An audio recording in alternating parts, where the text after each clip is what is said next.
Hello, everyone. My name is Roma Izola, and I'm a student currently studying in Tezpur University in the Department of Food Engineering and Technology, MTech second semester. And in this presentation, I'll be presenting on the topic active packaging and color control for the case of fruits and vegetables. And these are the topics that we'll be discussing in this presentation. Color changes and stability in fruits and vegetables, changes in color during ripening, color measurement, process of color change, anthocyanin degradation, browning, color stability and MAP, combining low oxygen, high carbon dioxide, and other gases. Color changes and stability in fruits and vegetables. Colors of fruits and vegetables is due to natural pigment, and there are three families of natural pigment, namely chlorophyll, which is present in the chloroplast, and carotenoids, which is located in the chromoplast, and flavonoids. Chlorophyll is responsible for the green color, and it is also known as green pigment. Carotenoids are responsible for red and yellow color. Anthocyanin is responsible for orange, red, blue, purple, and black color. Changes in color during ripening. Chloroplasts are gradually replaced by chromoplasts containing only carotenoids.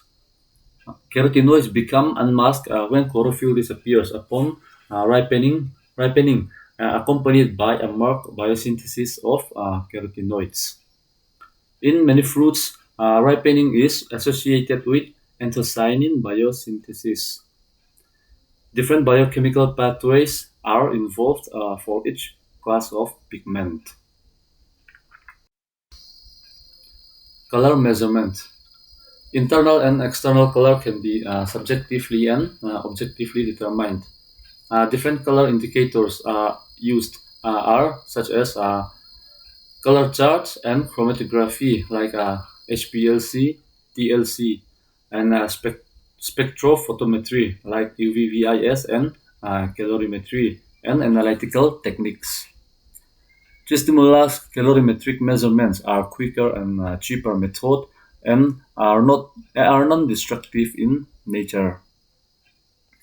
Color is monitored in 3D color space with the coordinates of L, A, and B, which is also used in the color system of CLab and Hunter Lab. More accurate measurement can also be obtained, indicating the hue angle. Process of color change. The structure of chlorophyll present in fruits and vegetables is affected during development, ripening, and senescence, and throughout post-harvest treatments, with a consequent effect on external and internal color. Color change is related to reduction in the amount of chlorophyll, which highlights other pigments such as carotenoids and anthocyanin. In ripe fruits, chloroplasts degenerate into chromoplasts with a massive biosynthesis of carotenoids. In climacteric fruits, the maximum degradation of chlorophyll takes place during the climacteric rise, and degradation of chlorophyll could be mainly due to hydrolytic activity of chlorophyllase enzyme. In non-climacteric fruits, the process of natural color break from green to the typical ripe color like orange, yellow, and red is called degreening. Ethylene greatly accelerates chlorophyll degradation. The inclusion of ethylene scavengers within packages containing these vegetables could provide protection against ethylene action. This is chart for comparing LNA parameter of bell peppers, which is store 65% and 85% of initial red color degree with 50 ppm of ethane during 2 days at 18 degrees Celsius. And this is a chart for color changes of celery sticks stored for 14 days in air and compared to stored in the one stored in controlled atmosphere. Anthocyanin degradation. Anthocyanins are very unstable pigments. Uh, Color due to anthocyanins is particularly degraded by the enzymic hydrolysis in harvested products. Anthocyanins are oxidized in the vacuole of the plant cells in the presence of molecular oxygen and under appropriate conditions of pH, temperature, and water activity by the action of enzyme tyrosinase and polyphenol oxidase. The increase in pH and decrease in titratable acidity induced by high carbon dioxide during controlled atmosphere storage of fruit and vegetable have a strong effect in anthocyanin expression and stability. Browning. Browning is the result of a chain of reactions. The first step of that process takes place in the vacuole. The step is deamination of the amino acid phenylalanine by PAL or phenylalanine amino lyase, producing cinnamic acid. When oxygen is present, the PPO located in the cytoplasm uh, oxidizes the compounds through quinones, which polymerize into brown compounds. Peroxidase could also be involved in browning. The reaction between lipooxygenase and lipid substrates generates hydroperoxides that are related to senescence and scalp induction.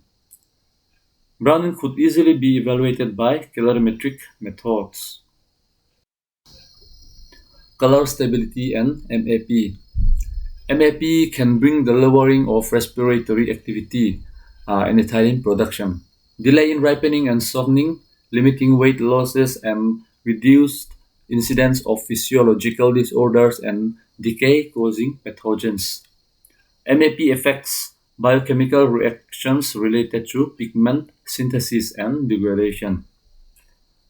The effects of low oxygen and high carbon dioxide on color changes in packaged fruit and vegetables can be examined using several ways. Low oxygen effects. The effect of low oxygen level in MAP is different for different types of products, fruits and vegetables. For example, for strawberry, which is stored under low oxygen, 2 kilopascal, showed a better color, high anthocyanin concentration, and organic acids content than those stored in air. And for freshly harvested white asparagus pears, which is stored in air or in controlled atmosphere having increased oxygen concentration, which range up to 1 to 15 kilopascal, showed a concomitant increment in anthocyanin content, which result in intense purple color of the tips. Oxygen levels greater than 21 kilopascal may influence the post-harvest life of intact and fresh processed fruits and vegetables, and PPO may be substrate inhibited by high oxygen levels. Supraatmospheric oxygen was particularly effective in inhibiting browning of different fresh processed vegetables. High carbon dioxide effects. The use of carbon dioxide for keeping color in plant materials must be particularly adapted for each species. For example, for mango fruits, which is exposed to 50 kilopascal of carbon dioxide at 40 to 44 degrees Celsius for 160 minutes, used as a quarantine treatment affected color during cold storage. And for MAP stored peaches for 21 days at 2 degrees Celsius with equilibrium carbon dioxide level about 20 kilopascal showed a residual effect of high carbon dioxide during the subsequent 3 days at 20 degrees Celsius. Color development was slow and L and chroma ground values were maintained at as at harvest.